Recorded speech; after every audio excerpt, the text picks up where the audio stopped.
تب تک یہ معاملہ وہ نہیں ہوگا, ورنہ یہ بلیم گیم تو پھر چلتی رہے گی.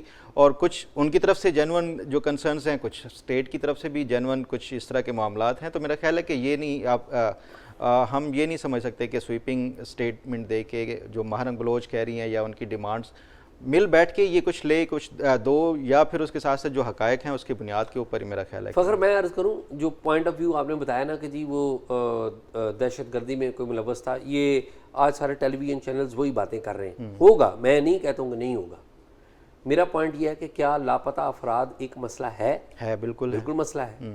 اس میں اس طرح کے لوگ بھی ہوں گے, اس میں کئی ایسے لوگ بھی ہوں گے جو گھر سے کسی بھی وجہ سے چلے گئے, ان کو بھی لاپتہ قرار دیا ہوگا. یہ لاپتہ افراد کمیشن میں ہے. بلوچستان کے لاپتہ افراد کے حوالے سے یا بلوچستان میں جو صورتحال ہے اس کے حوالے سے اسلام آباد ہائی کورٹ نے ایک کمیشن بنایا تھا. اس نے تحقیقات کے رپورٹ دی تھی, وہ ہم نے رپورٹ یہاں پہ ڈسکس کی تھی. یہ ایک ریالٹی ہے.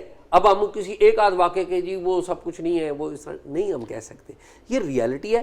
خیر اس کے اوپر ہم بات کرتے رہتے ہیں. لاپتہ سے جو ہے نا, مجھے یہ بتائیں وہ کرنل صاحب کے حوالے سے جو ایک آئی خبر, وہ کیا معاملہ ہے؟ اچھا فخر, 28 اگست کو کل شام 2024 کو 28 اگست 2024 کو 6 بجے کے قریب تھانہ کلاچی ہے, کلاچی یہ ڈی آئی خان میں جی تحصیل بھی ہے, اس میں ایک مسجد کے اندر فاتح خوانی ہو رہی تھی. امیر خان ہے, یہ سابق ٹیچر ہے, اس علاقے کے ٹیچر تھے, ان کی ڈیتھ ہو گئی تھی. یہاں پر مسجد کے اندر اچانک لوگ آئے تو وہ 4 افراد کو انہوں نے گن پوائنٹ پہ اغوا کر لیا. ان 4 افراد میں لیفٹیننٹ کرنل ہے, پھر آصف خان اے سی کنٹونمنٹ بورڈ ہے, فہد امیر یہ نادرہ میں کام کرتے ہیں, اور ابرار یہ ہیں, یہ ان کا بھانجے ہیں, جو 3 بھائی ہیں اور ایک بھانجا ہے. جی ایک بھانجا امیر خان کے. امیر خان کے 3 بیٹے ہیں اور ایک بھانجا ہے. اب ان 4 بندوں کو اغوا کر کے وہ لے گئے ہیں.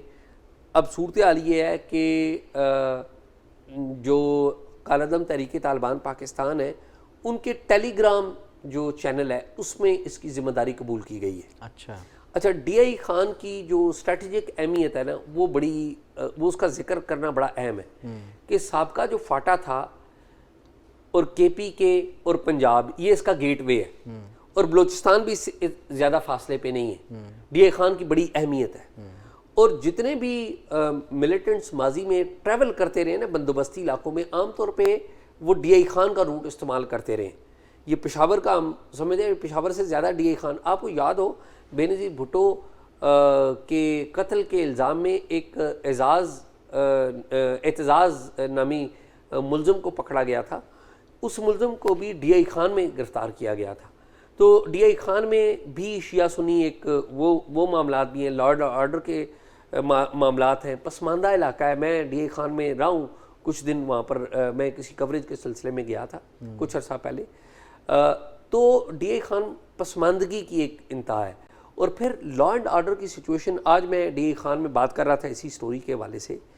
وہاں پر پولیس نے تمام محکمے کو غیر اعلانیہ طور پر کہہ دیا ہوا ہے, تمام سرکاری لوگوں کو, کہ آپ اپنی سرکاری شناخت نہ دیں, کہ کوئی بھی بندہ اگر سرکار میں کام کرتا ہے وہ اپنی شناخت نہ دے. ڈر کس بات کا ہے کہ ملیٹنٹس آ کے اغوا کر کے لے جائیں گے. پولیس بھی وہاں پر خوفزدہ ہے, وہاں پر سرکاری لوگ ہیں وہ بھی خوفزدہ ہیں, اور عملی طور پر جو راج ہے وہاں پر خوف کا ہے اور کالعدم ٹی ٹی پی کا ہے. یہاں پر 1-2 زوب روڈ ہے ان کی, پھر ایک ان کی گومل یونیورسٹی روڈ ہے, اس طرح کے کچھ اور علاقے ہیں جہاں پر جو عملی طور پر سفر ہے وہ رات کے وقت اس پر پابندی ہے کہ یہاں پر لا اینڈ آرڈر کی سچویشن خراب ہے. تو ڈی آئی خان شہر کی یہ صورتحال ہے, اور ڈی آئی خان ڈویژن ہے پورا, پتہ ہی ہے آپ کو. شاہ جی میں اس کا نا میں خود بھی کیونکہ عینی شاہد ہوں, میں نے سفر کیا تھا یہاں سے اسلام آباد سے کوئٹہ کے لیے بائی روڈ. تو یہ جو آپ کہہ رہے ہیں نا کہ رات کے سفر والا, یوب سے پہلے جب بلوچستان کا بارڈر انٹر ہونے سے پہلے نا ایک جگہ بنی ہوئی ہے, وہاں پہ یہ سارے قافلے رک جاتے تھے. صبح طلوع ہونے کا، سورج طلوع ہونے کا انتظار کیا جاتا تھا، اور اس کے بعد پھر جو ہے یہ قافلے گاڑیوں کے وہ پھر آگے جاتے تھے رات کو ٹریول. یہ بات آپ کی بالکل درست ہے. اور جہاں تک پھر وہ گیٹ وے والی بات ہے نا، جب عمران خان کا یہ ہوا تھا نا لانگ مارچ ہوا تھا 2012-13 میں تھا شاید، ڈرون اٹیکس کے حوالے سے، تو اس ٹائم میں بھی کوریج کے لیے ساتھ گیا تھا. ٹانک سے جو ہے نا یہ انٹر ہوتے ہیں یہ فاٹا، اور اس کا تو بالکل جو ہے ایسا وہ جس طرح آپ کہہ رہے ہیں نا کہ بالکل انڈر ڈیولپڈ سے بھی نچلی سطح پہ یہ سارے علاقے ہیں، تو وہاں سے چیک اس کا بھی کوئی اس طرح کا چیک اینڈ بیلنس یا کوئی وہ نہیں ہے.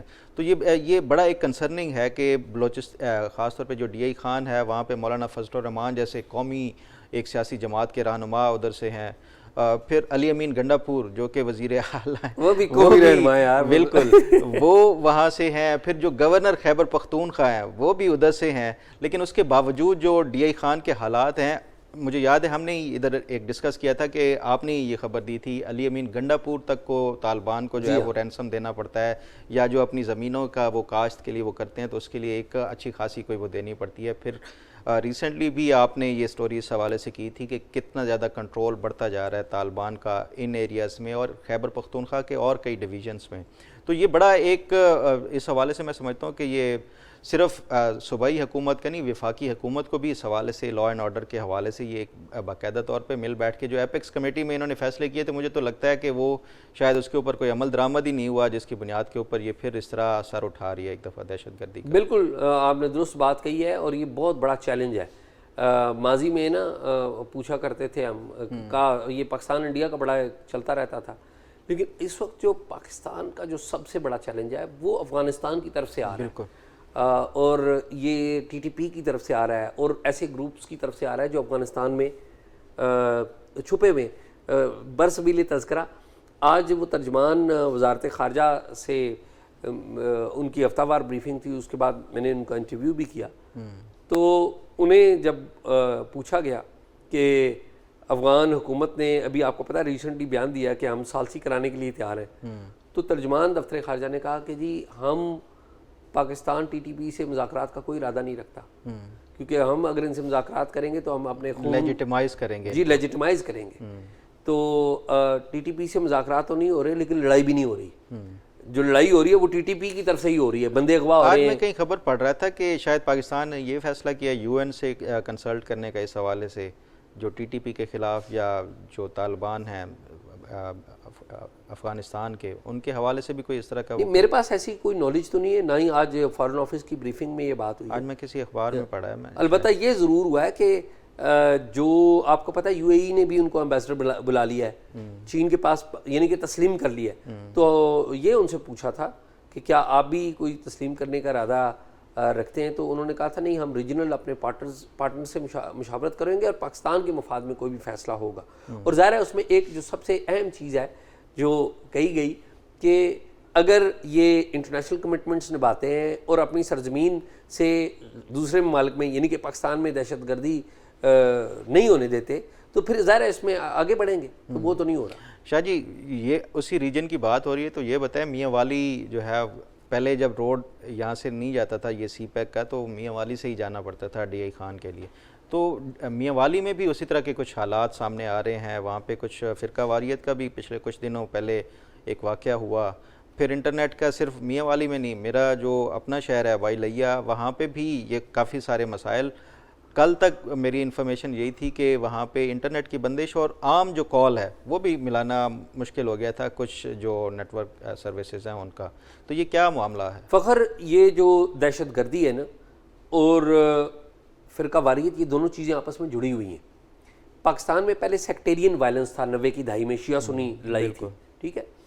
اور یہ اس کا آغاز 1979 میں جب ایران میں جو آیا نا انقلاب اہل تشیع کا، تو اس کے بعد پاکستان میں بھی یہ رائز ہوا، کیونکہ پاکستان میں ضیاء الحق صاحب حکومت کرتے تھے اور وہ بھی ایک مذہبی شخصیت تھے. تو ایک ہیڈ آن کنکلوژن جو ہے وہ ہو گیا. تو 90s میں شیعہ سنی فساد سب سے زیادہ تھا، اور بعد میں یہ ٹرانسفارم ہوا گلوبل میں. القاعدہ نے اسے گلوبل رنگ دے دیا. پھر طالبان یہاں پر تھے، طالبان کا تو لمیٹڈ ایجنڈا تھا، صرف افغانستان تھا. پھر القاعدہ نے گلوبل رنگ دے دیا، 9/11 کر دیا. لیکن اب جو نئی ڈائنامکس ہیں اس میں پاکستان میں ایک طرف تو دہشت گردی ہو رہی ہے، لیکن پاکستان کے بعض علاقوں میں جس طرح آپ نے یہ میاں والی کا نام لیا، یہاں پر فرقہ وارانہ جو لہر ہے یہ موجود ہے. کرم ایجنسی میں چلے جائیں، پارا چنار میں چلے جائیں، انہی دنوں میں پارا چنار انہی دنوں میں ہوا، اس پہ بھی کسی دن بات کریں گے. لیکن پنجاب میں ہے یہ میاں والی، اور اس کے علاقہ ہے کالا باغ، جہاں پر کالا باغ ڈیم بھی ہے.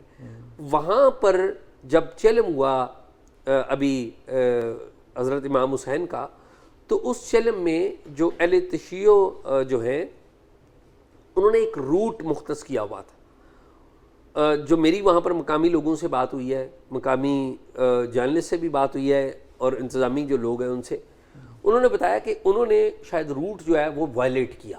اچھا.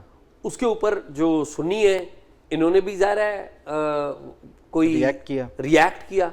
تو دو بندے جو دو اہل تشیع جو ہیں وہ ان کی وفات ہو گئی ہے، مرڈر ہو گیا ہے، اور ایک جو اہل سنت والجماعت کا تھا وہ زخمی ہو گیا اور اس کو اسلام آباد میں شفٹ کر دیا. اب وہاں پر ایک نا غیر اعلانیہ قسم کا کرفیو ٹائپ کی سی سچویشن ہے وہاں پر بھی، ابھی بھی وہاں پر انٹرنیٹ نہیں چل رہا، لوگ خوف کا شکار ہیں اور کافی پریشان ہیں لوگ، انتظامیہ بھی پریشان ہے، وہ اپنی جگہ پہ کوشش کر رہے ہیں. تو آپ یہ دیکھیے کہ ایک طرف ہم خیبر پختونخوا دیکھتے ہیں جو جل رہا ہے، ٹیررزم TTP کا آ رہا ہے، اور خیبر پختونخوا سے جو جڑے ہوئے علاقے ہیں، یعنی خیبر پختونخوا کے ساتھ DI خان ہے، ظاہر خیبر پختونخوا کا علاقہ ہے، اور زیادہ دور نہ جائیں اسی ریجن میں ہے یہ میاں والی. تو یہاں پر سیکٹیرین وائلنس ہو رہا ہے. اور بلوچستان میں چلا جائیں تو وہاں پر ایک علیحدگی کی پوری ایک تحریک جو ہے وہ چل رہی ہے. تو سچویشن بہت بری ہے. میرے خیال میں جو پنجاب میں لاہور میں جو لوگ بیٹھے ہوئے ہیں انہیں DI خان کی طرف بھی دیکھنا ہوگا. اور یہ جو ہمارے وزیر داخلہ صاحب ہیں محسن نقوی صاحب، میں تو حیران ہوتا ہوں یار یہ کس طرح کے جو بیان دیا انہوں نے جو بیان دیا ہے، میں تو حیران کہ SHO کا معاملہ ہے، یہ SHO کا معاملہ ہے. گزشتہ اتنے ڈیکیڈ سے یہ بات کر رہے ہیں کہ یہ مسئلہ حل نہیں ہو رہا، انتہائی غیر ذمہ اور یہ اتنا غیر ذمہ دارانہ بیان دیا ہے اور کوئی پوچھنے والا نہیں ہے. میں تو بڑا حیران ہو گیا ہوں کہ بلوچستان میں کھڑے ہو گئے اور بلوچستان میں کھڑے ہو کے بیان دینا، آپ کو ڈائنامکس کا ہی نہیں پتا، مطلب اتنا بلیٹل کر رہے ہیں وہ بلوچستان. یہ بڑی غیر ذمہ دارانہ بیان دیا، اور میرے خیال میں ان کی پوچھ پرتیت ہونی چاہیے. یہ کوئی طریقہ یہ کون کرے گا؟ وزیر اعظم تو نہیں کر سکتے. وزیر اعظم کیسے کریں کہ وہ تو اسٹیبلشمنٹ کے خاص ہیں، اور وہ کہتے ہیں، وہ اپنا بتاتے ہیں جی میرا تو وہ آرمی چیف سے بڑا جواب دے ہی نہیں ہے، وہ وزیر اعظم کو کچھ سمجھتے ہی نہیں. اب کیا کیا جائے؟ لیکن ویری سیڈ، میرے خیال میں محسن نقوی صاحب سمجھدار ہیں، ان کو نہیں یہ بیان دینا چاہیے، اور ابھی دے بیٹھے ہیں تو میرے خیال میں بیان اپنا واپس لیں اور کوئی ایسی گفتگو کریں کہ جو ناراض بلوچ ہیں ان کے مرہم رکھی جائے. اچھا شاہ جی، ویسے محسن نقوی کے حوالے سے میں نے یہ دیکھا ہے، جو آبزرو کیا ہے، وہ کسی معاملے کو ان کے اوپر کوئی کریٹیسائز کیا جائے، کوئی جینوئن سوال کیا جائے نا، تو وہ اس کو اپنی انا کا مسئلہ بنا دیتے ہیں.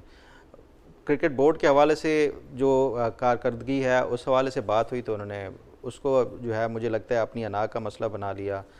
وزارت داخلہ کے حوالے سے جو کارکردگی سب کے سامنے ہے، جو معاملات، حالات، واقعات ہیں وہ سب کے سامنے ہیں، جو کارکردگی ہے وہ بھی سامنے ہے، اس کو بھی میرا خیال ہے یہ اپنی انا کا مسئلہ بنا کے جو ہے نا، کوئی یہ سمجھتے ہیں کہ شاید یہ بیونڈ اینی جو ہے وہ کویسچن بھی ان سے نہ کیا جائے، اور کوئی اس حوالے سے ان کی جو کارکردگی ہے اس پہ سوال بھی نہ اٹھایا جائے. تو میرا خیال ہے کہ یہ ان کو سوچنا ہوگا، ادروائز یہ میرے خیال میں یہ اصل میں بہت زیادہ یہ آرمی کا نام لیتے ہیں اور آرمی چیف کا براہ راست نام لیتے ہیں کہ ان کے ساتھ تعلق یہ بتاتے ہیں، اس کی وجہ سے ظاہر ہے باقی لوگ بھی پریشان ہوتے ہوں گے. یہ فوج کی بھی بدنامی ہے.